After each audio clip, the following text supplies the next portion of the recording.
The Volante Empire had ruled the stars. For 3,000 years, they were tall, creatures standing 8 feet high with skin like polished obsidian and eyes that glowed like dying embers. Their ships were massive, built for war, and they had conquered more worlds than any species in the known galaxy. They did not know mercy. They did not understand kindness. In their culture, only the strong survived and the weak were left to die. Queen Sarathol sat upon her throne made of the bones of her enemies. She had killed her own sisters to take the crown. She had burned planets that refused to bow. Her name was spoken in whispers across 1,000 star systems, and mothers used it to frighten their children into obedience. She was ancient, powerful, and completely without compassion. So when a small human vessel drifted into Volante space, it was supposed to be nothing more than a minor annoyance, a quick execution, a footnote in the Empire's long and bloody history. The ship was called the Wanderer. It was humanity's first deep space exploration vessel sent out to find new worlds and make contact with alien life. The crew of 47 had traveled for 2 years through the emptiness between stars.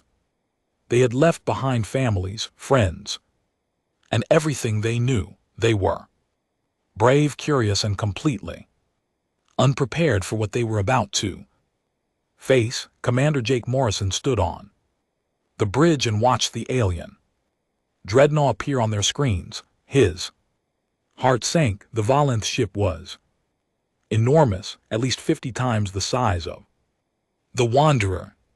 It blocked out the stars like a metal moon, weapons boards lined its hull like teeth in a shark's mouth. "What is that thing?" whispered Lisa Vance, the communications officer. She was a small woman with dark hair and quick hands. Her job was to talk to aliens, but right now her voice was shaking. "I don't know," Jake admitted.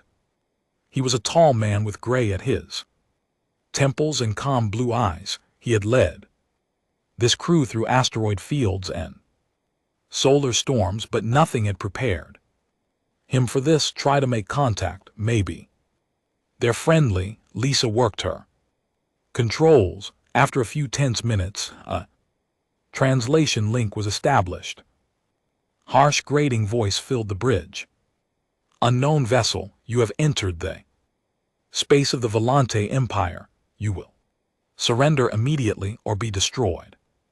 You have 1 minute to comply." The crew looked at each other. There was no chance of escape. The Wanderer was a science ship, not a warship. It had no weapons, no shields worth mentioning, and engines that could never outrun that monster behind them. Jake Morrison made his decision. "Tell them we surrender. We're explorers, not soldiers. Maybe we can talk our way out of this." They couldn't. An hour later, the Volant boarding party arrived. 20 warriors in black armor stomped through the corridors of the Wanderer, their weapons drawn and ready. They expected to find cowering prey. They expected begging, crying, pathetic creatures waiting to die. What they found confused them. In the main corridor, 2 human crew members were carrying a third between them. Cause Race, the chief engineer, had been injured when the Volante ship's tractor beam had shaken the Wanderer. His leg was broken and he couldn't walk. But instead of leaving him behind, 2 of his crew mates had picked him up and were carrying him to safety. The Volante warriors stopped and stared. This made no sense to them. Carlos was injured. He was slowing the others down. In Volante culture, he would have been abandoned. Without a second thought, the weak did not deserve help. They deserved death. But here were 2 healthy humans risking their own lives to save someone who couldn't save himself. In another section of the ship, the warriors found a young technician named Megan O'Brien. She was 26 years old with red hair and freckles and a stubborn set to her jaw. When the Volante burst through the door, they found her standing in front of a crying colleague, her arms spread wide, her body forming a shield. "You'll have to go through me first," she said. Her voice was steady even though her hands were trembling. The lead warrior tilted his head. "You would die for this one." "Yes, why is she your leader?" "Your queen." "No, she's my friend." The warrior did not understand. He reported back to his commander, who reported to the captain, who sent a message all the way back to Queen Sarathal herself. The queen watched through the eyes of her soldiers. She saw the humans helping their wounded. She saw them protecting their weak. She saw them standing together, shoulder to shoulder, even as death came from them. It was the strangest thing she had ever witnessed. "Do not kill them," she commanded. "Bring them to me. I wish to study these creatures." And so the crew of the Wanderer was taken prisoner. They were loaded onto transport ships and carried across the stars to Valenth Prime, the throne world of the Empire. The journey took 3 weeks, and during that time the Volante guards watched their prisoners with growing confusion. The humans never stopped helping each other. They shared their food even when they were hungry.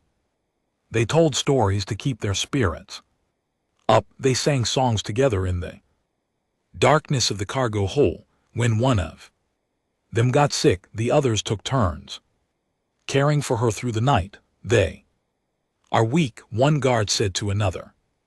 "Why do they not let the sick one die?" "She uses resources that others need." "I do not know," the second guard replied. "Perhaps they are simply stupid."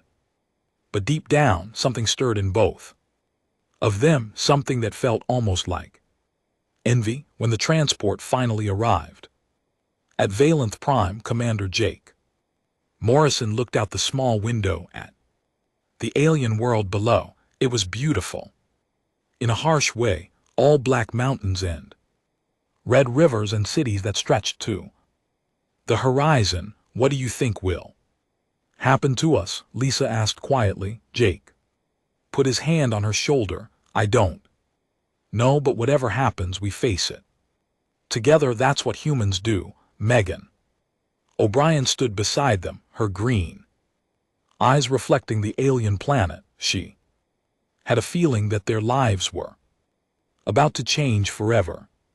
She just didn't know how right she was. Somewhere in the massive palace below, a little princess was waiting. She didn't know it yet, but the strange creatures from the stars were about to teach her something her own people had forgotten long ago. They were about to teach her how to love. The palace of Queen Sarathal was the largest building on Valenth. It rose from the black stone like a mountain made by hands, its towers reaching toward the red sky. Inside, 1,000 servants worked in silence.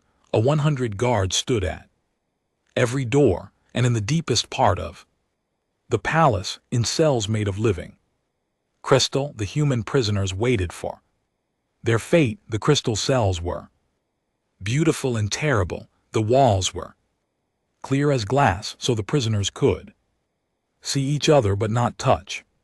The floors were cold. The food was strange and often made them sick, but the humans did what they always did. They adapted. They survived. They helped each other.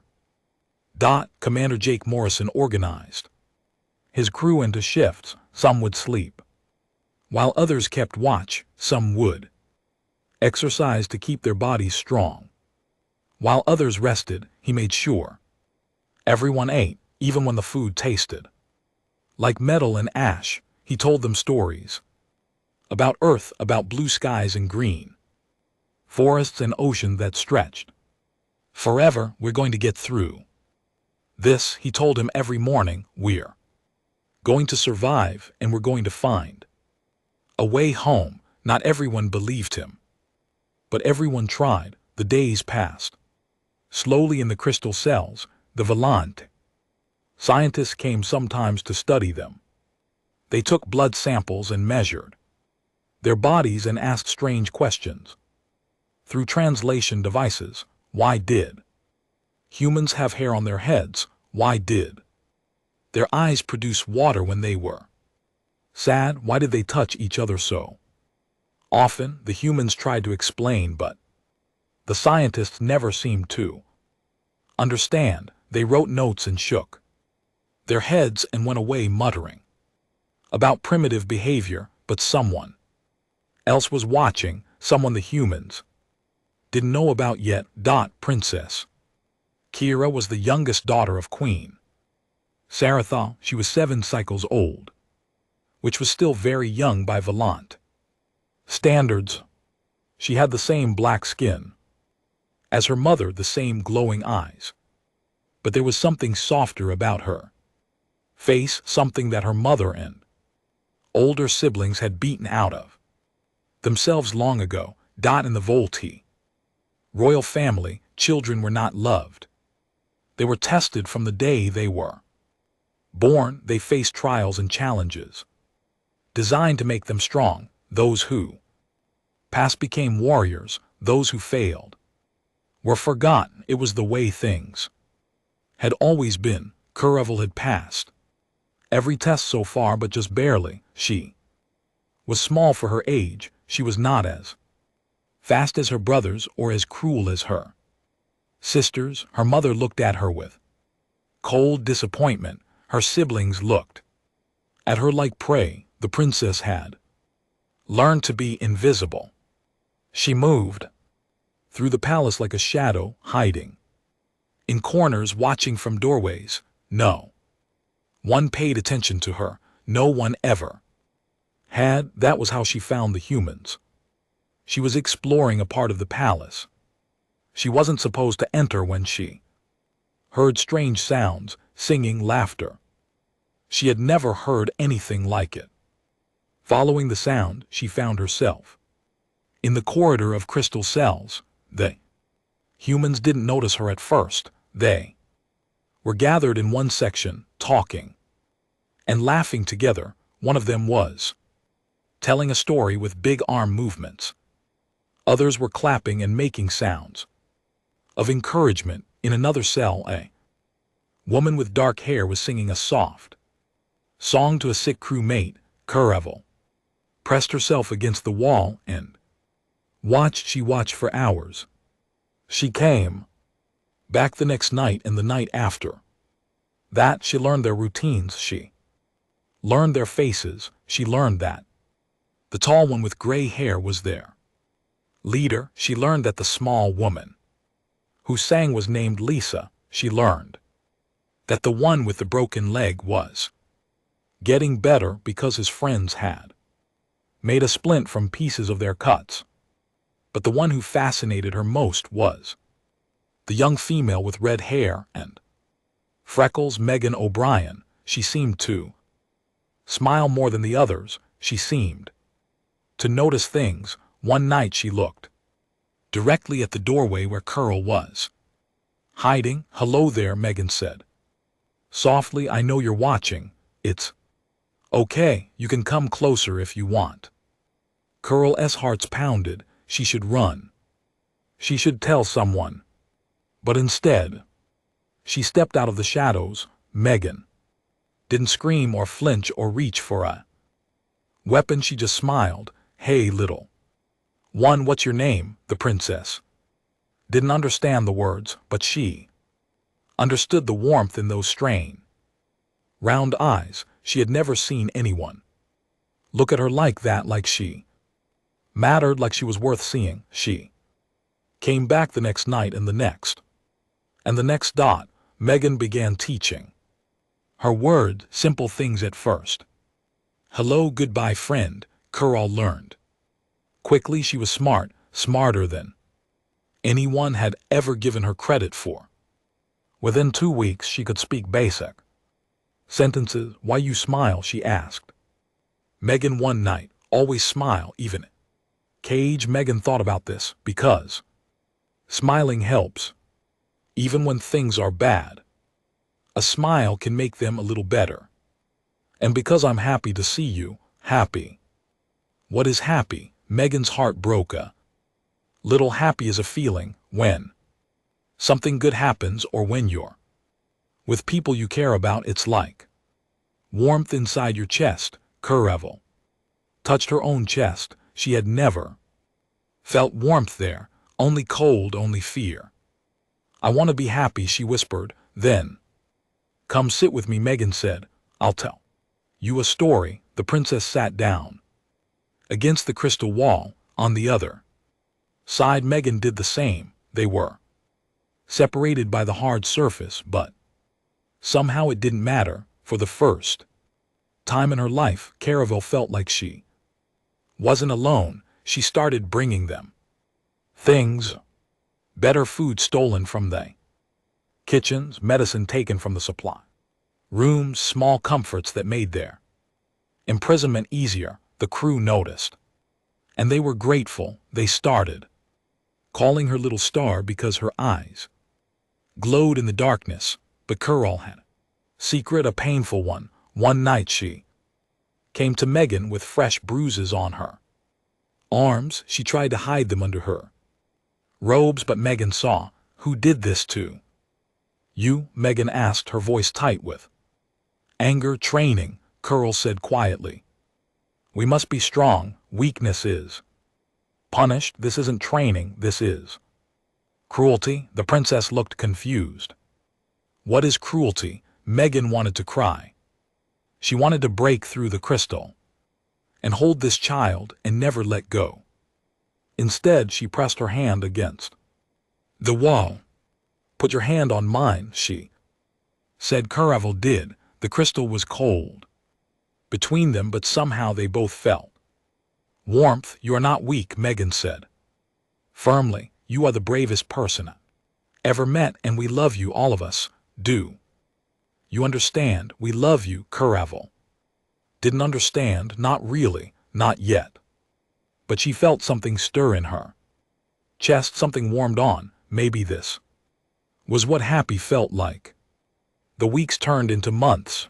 The crystal cells were still cold, and the food was still strange, but something had changed for the crew of the Wanderer. They had a friend now, a small alien friend who came to them every night with gifts and questions and a hunger for warmth that broke their hearts. Caravel learned fast. Her English became better every day. She learned new words from each crew member. Jake taught her words like courage and duty and honor. Lisa taught her words like song and music and melody. Carlos taught her words like engine and machine, and also some words that Megan said she probably shouldn't repeat, but it was from Megan that she learned the most important words: love, family, home, hope. What is family? Curl asked. One night she was sitting against the crystal wall, her small body curled up like a child seeking comfort. Megan thought carefully before answering. Family is the people who love you, the people who take care of you. No matter what, they don't have to be related by blood, they just have to care. I do not have family, Curl said quietly. My mother is the queen. She does not care. My brothers and sisters want me dead so they can be closer to the throne. I am alone. You're not alone anymore, Megan said. She pressed her hand against the crystal. We're your family now, all of us. The little princess looked around at the cells, at Jake, who nodded solemnly, at Lisa, who smiled and waved, at Carlos, who gave her a thumbs up with his good arm, at all the others who were watching with Kind eyes, all of you, she whispered. All of us, the crew said together. Curl's eyes filled with water. She didn't understand what was happening. Valenti did not produce tears, but something inside her had cracked open, and strange feelings were pouring out. Why, she asked, I am not human, I am not your kind. Why do you care about me? Because that's what families do, Jake said. His voice was firm and gentle. At the same time, we don't choose our families based on what they look like. We choose them based on who they are. And you, little one, have the biggest heart I've ever seen. After that night, everything changed. The crew adopted Curl in their hearts completely. They became her protectors, her teachers, her friends, even though they were prisoners and she was a princess. It didn't matter. The crystal walls between them became thinner every day. Carlos carved her a small wooden bird from a piece of his cot. It took him 3 weeks, working with nothing but his fingernails and patience. The bird was rough and simple, but Curl treated it like the most precious treasure in the galaxy. She hid it in her robes and touched it whenever she was scared. Lisa taught her human songs, lullabies that mothers sang to children on Earth. Curl didn't understand all the words, but she loved the melodies. She would hum them softly as she walked through the palace. Small act of rebellion against the silence that her mother demanded. Do. Jake taught her strategy games using stones scratched on the floor. The princess was good at them, very good. She learned to think ahead, to plan, to see patterns that others missed. Jake was proud of her, and he told her so. You're smart, he said, smarter than most adults I know. Don't ever let anyone tell you otherwise. No one had ever called Curl smart before. Her mother called her weak, her siblings called her stupid, but Jake called her smart, and she believed him because his eyes were honest. But Megan remained her favorite. They talked for hours every night. Megan told her about Earth, about mountains covered in white snow and oceans full of fish, about cities where millions of humans live together in peace, about pizza and ice cream and birthday parties and all the wonderful things that Kira had never experienced. What is birthday party? The princess asked. It's a celebration of the day you were born. Your family and friends come together to show you how happy they are that you exist. There's cake and presents and singing. Happy that I exist. Curl sounded confused. My mother was not happy when I was born, she said. I was too small. She said I might not survive the first trials. Megan's heart auged.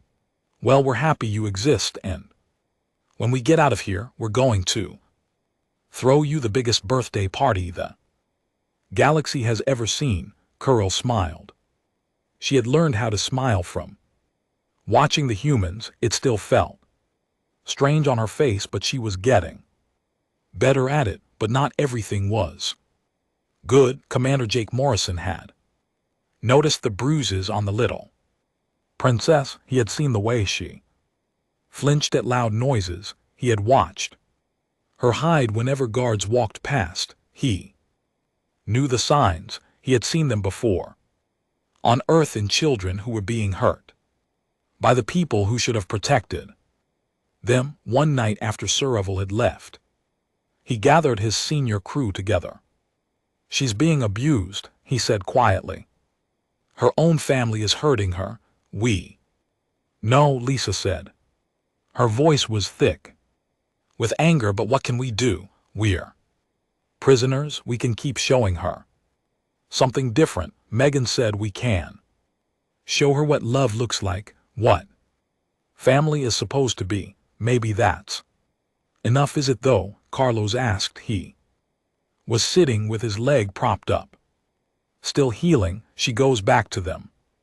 Every day, she faces that abuse every day, and we just sit here and let it happen. We don't have a choice, Jake said. Not yet, but someday maybe things will be different. Until then, we give her what we can. We give her hope. So that's what they did every night. They gave the little alien princess hope. They showed her kindness. They showed her patience. They showed her that there was another way to live, a way that didn't involve pain and fear and cold silence. And slowly Carl began to change. The fear in her eyes started to fade. The hunched posture of a beaten child began to straighten. She walked taller. She spoke louder. She even started to push back against her siblings when they tried to hurt her daughter. Her mother noticed. Queen Sarathal noticed everything. She had spies in every corner of the palace, watching everything, reporting everything. And one day one of those spies reported something very interesting. The queen's youngest daughter had been visiting the human prisoners every night for months. Sarathal did not scream. She did not rage. She simply sat on her throne of bones and thought. The humans had done something to her daughter. They had infected her with their weakness, their disgusting compassion.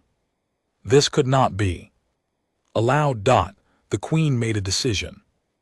The humans had been amusing for a while, but now they were dangerous. They needed to die, all of them, and her daughter needed to watch. It would be a lesson she would never forget. She called for her guards. Prepare the arena, she commanded. Tomorrow we have an execution in the crystal cells below. The crew of the Wanderers slept peacefully. They didn't know that death was coming for them. They didn't know that their little friend, their adopted daughter, their little star, was about to face the hardest choice of her young life. But they would know soon enough. The arena of Prime was ancient. It had stood for 2,000 years, carved from black stone that drank in the light. Thousands of Volante filled its seats, their glowing eyes fixed on the sandy floor. Below, they had come to watch death. They had come to see the strange alien creatures bleed. Commander Jake Morrison stood at the front of his crew. His hands were bound with metal chains, but his head was high. Behind him, 46 men and women stood in the line. Some were scared, some were angry, but none of them were begging. None of them were crying. They stood together, shoulder to shoulder, as they had always done.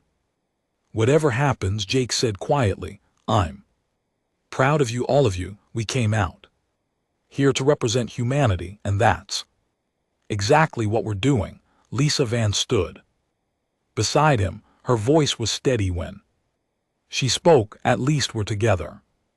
That's something. Carlos Reyes was near the back. His leg finally healed enough to walk. If we're going to die, let's make sure they remember us. Megan O'Brien was silent. Her green eyes were scanning the crowd, searching for one face among thousands. Where was Caravel? The little princess hadn't come to see them last night.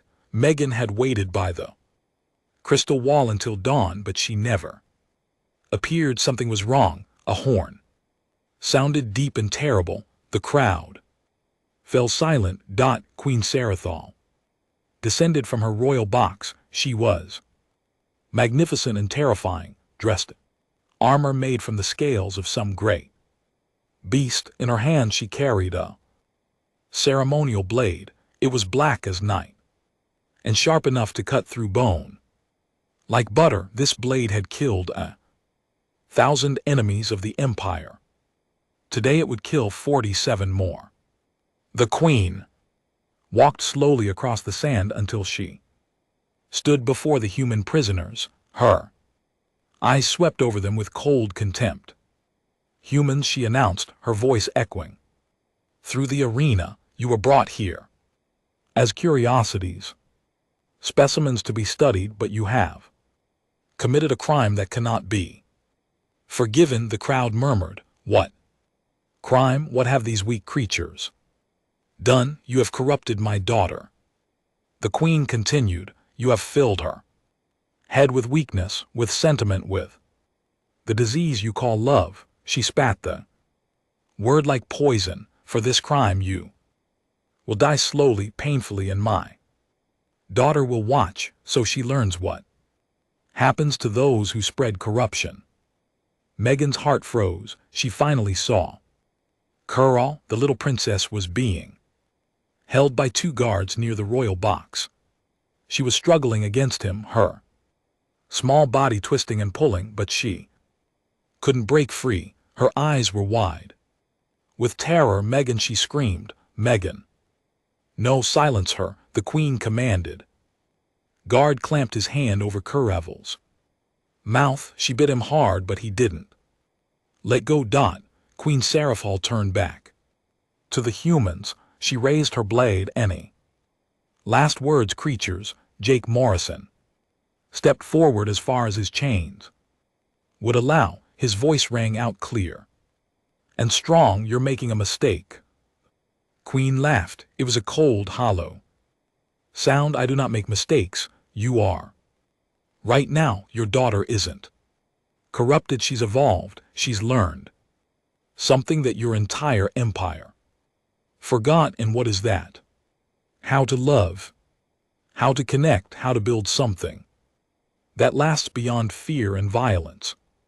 Jake's eyes were steady on hers. You think love is weakness, but your empire is crumbling. Your Majesty, we've heard your own soldiers talking, rebellion on a dozen worlds, your children fighting each other for the throne, your generals plotting against you.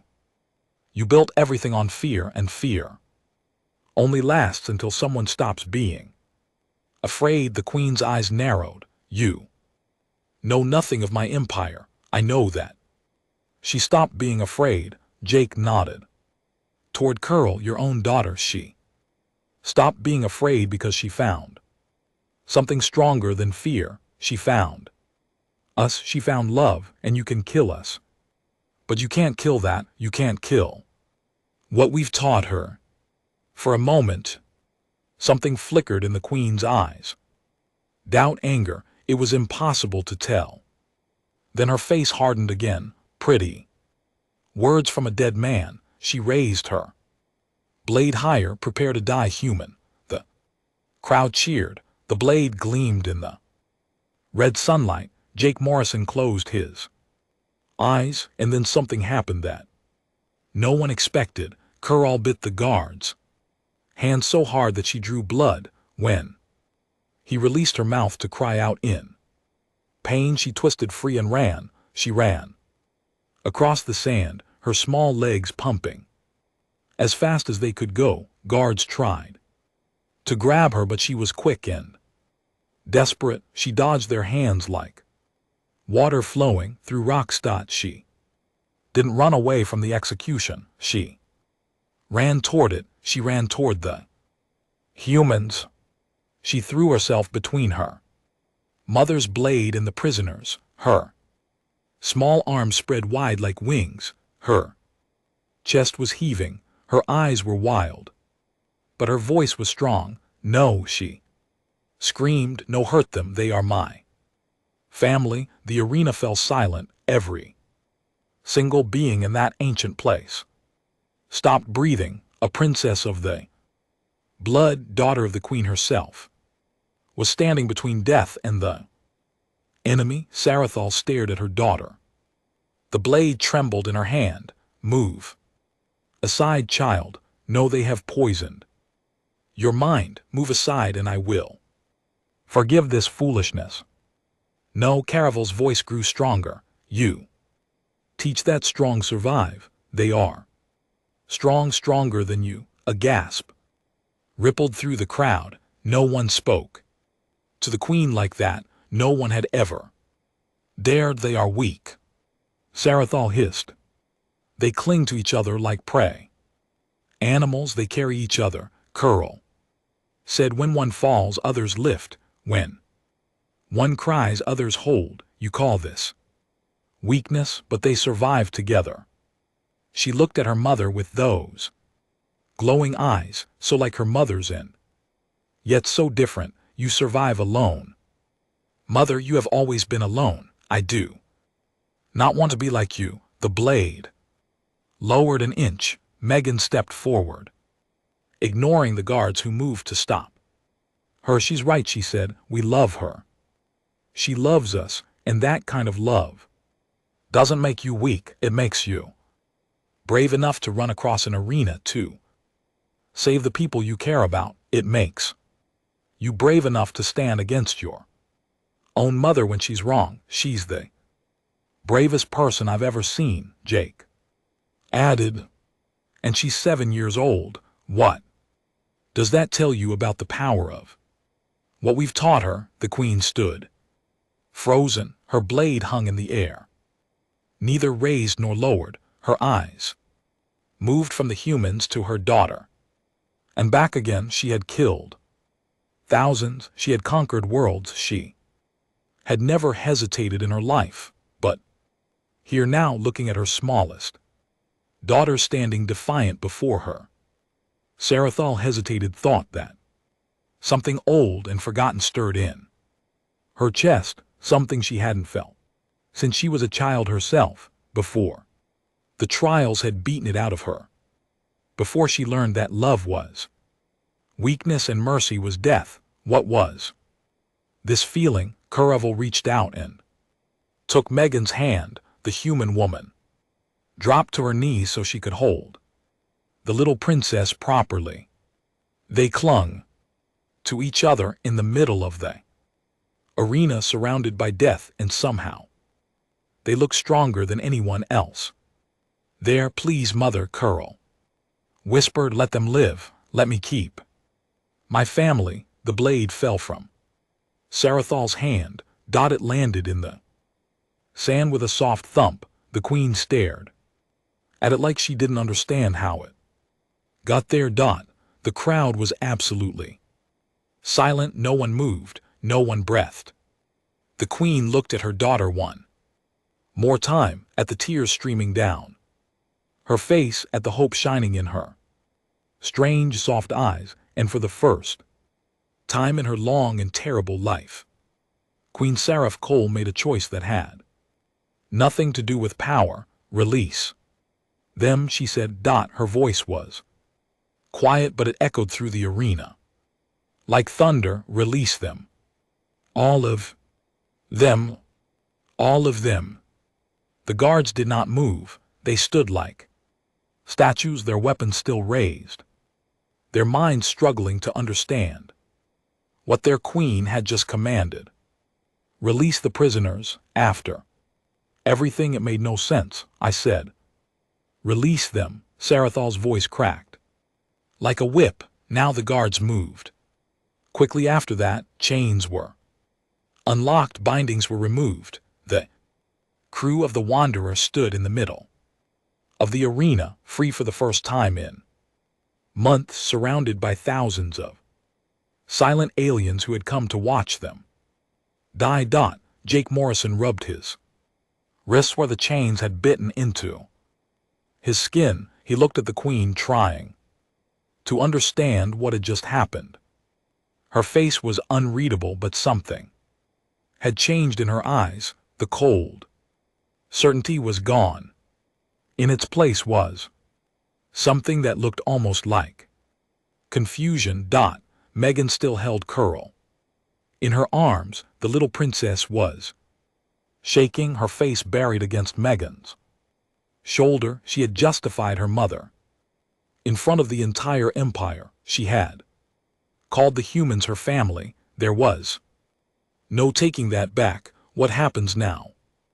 Lisa asked quietly, but no one had an answer. Queen Sarathal walked toward them slowly. The crowd watched in breathless silence. when she reached her daughter, she stopped for a long moment. Mother and daughter looked at each other. One was ancient and powerful, built for war, hardened by centuries of violence. The other was small and young, soft in all the ways the Volante despised, but somehow strong enough to stop an execution with nothing but words.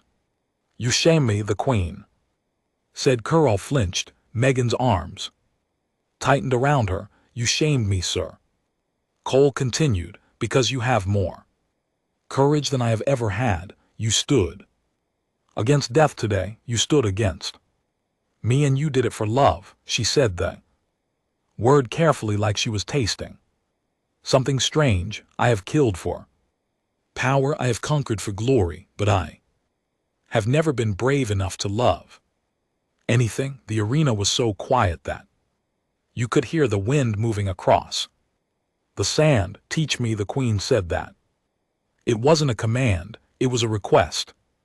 Perhaps the first genuine request she had made in 1,000 years. Caravel lifted her head from Megan's shoulder. Her eyes were wet, but she wasn't crying anymore. "You want to learn. I want to understand. How can something so soft be so strong? How can these creatures, these humans, inspire such loyalty, such sacrifice?" She looked at Megan. "She would die for you." I saw it in her eyes. "My own daughter would die for a stranger from another world. How is that possible?" Megan stood up slowly, keeping Curl close, "Because she's not a stranger. She's family, and that's what family means. We protect each other. We fight for each other. We love each other even when it's hard, even when it costs us everything. My family has only ever tried to kill me." The Queen said. It wasn't a complaint, just a fact. "Then maybe it's time for a new kind of family," Jake said. He stepped forward carefully. "Your empire is falling apart because it's built on fear. People follow you because they're afraid of what happens if they don't. But fear isn't loyalty. The moment something stronger comes along, fear disappears. And love is stronger. Love is the strongest thing in the universe." Megan said. "It makes people do impossible things. It makes a little girl run across an arena to save strangers. It makes 47 prisoners refuse to abandon their wounded. It makes enemies become friends." The Queen was silent for a long time. The crowd waited. The guards waited. The whole planet seemed to hold its breath. Finally, Sarathal spoke. "What would you have me do?" "Let us go home," Jake said, "and let your daughter come with us if she wants. Let her be part of both worlds, a bridge between your people and ours. And in return, we'll show you another way, a better way. It won't be easy, and it won't happen overnight, but if you're willing to learn, we're willing to teach." The Queen looked at her daughter. "Is this what you want, to live among these creatures, to learn their ways?" Caravel took her mother's hand. It was the first time she had touched her mother without fear. "I want both. I want to know my people and theirs. I want to build something new, something that combines our strength with their love." Something shifted in the Queen's face. It might have been pride. It might have been pain. It was hard to tell. "Then it will be so," she said. And just like that, everything changed. 5 years passed. They were difficult years, full of challenges and setbacks and moments when it seemed like the old ways would swallow everything. But slowly, painfully, the Volante Empire began to transform. It started small.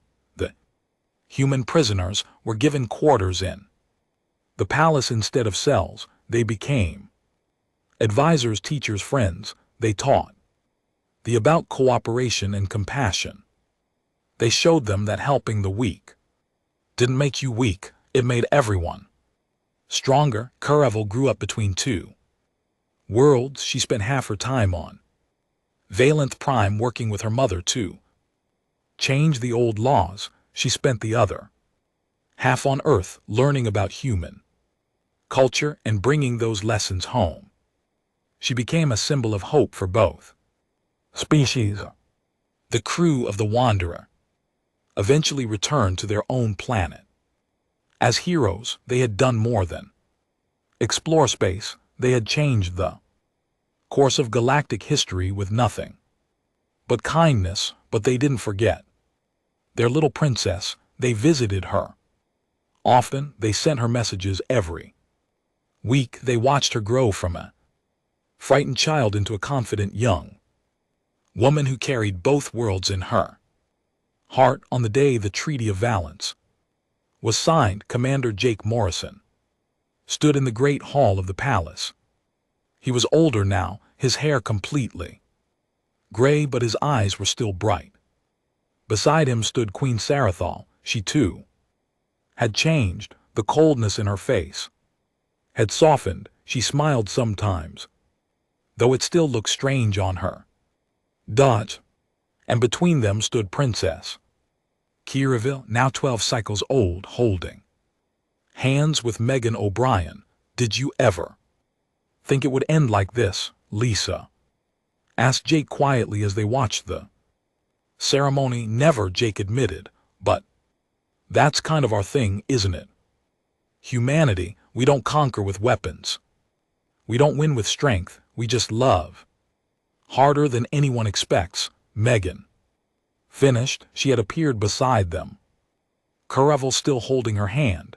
Megan is right, the princess said. Her English was perfect now, though she still called Megan by that broken pronunciation from their first meeting. It had become a term of endearment. Humans are fierce, but not with claws. She touched her chest with hearts. Jake laughed. Kid, that might be the most human thing anyone has ever said.